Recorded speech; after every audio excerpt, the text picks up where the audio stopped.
John Wayne Glover, also known as the Granny Killer, was an Australian serial killer who killed 6 elderly women between the ages of 60 and 93 between the years 1989 and 1990. Glover was born in Wolverhampton in 1932. His childhood was marked with instability, neglect and abuse by his mother, who would later develop an intense resentment for her. He grows up angry, socially withdrawn, deeply mistrustful, and has a hatred for authority figures and women in maternal roles. He was expelled from the British Army in 1956 and emigrated to Australia, and he settles in the North Shore region. He's married, but over the years his marriage would deteriorate.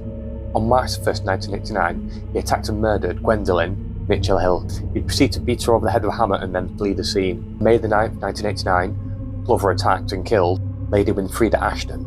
He followed her home and into an apartment, proceeded to beat her over the head with a hammer and strangled her with a pair of her own pantyhose. This would be a repeated theme throughout his crimes.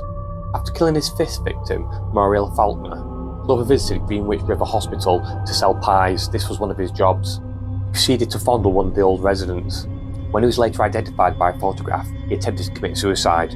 On the suicide note, it was written, "No more grannies." By now, Glover was being investigated and watched by the police. On the 19th of March 1990, whilst under police surveillance, he enters the home of Joan Sinclair. After hours go by and no signs of life in the apartment, the police grow suspicious and knock on the door. After no reply, they break in and find Sinclair's body on the floor. She'd been battered around the head with towels draped over her face and pantyhose wrapped around her neck. Glover was found in a bath full of water, unconscious. He had swallowed a handful of Valium and slashed his wrist in attempted suicide. However, Glover would survive this and go to trial in 1990. He's ultimately charged and found guilty of 6 counts of murder and is given a life sentence. On September 9, 2005, Glover is found hanging in his cell at the age of 72.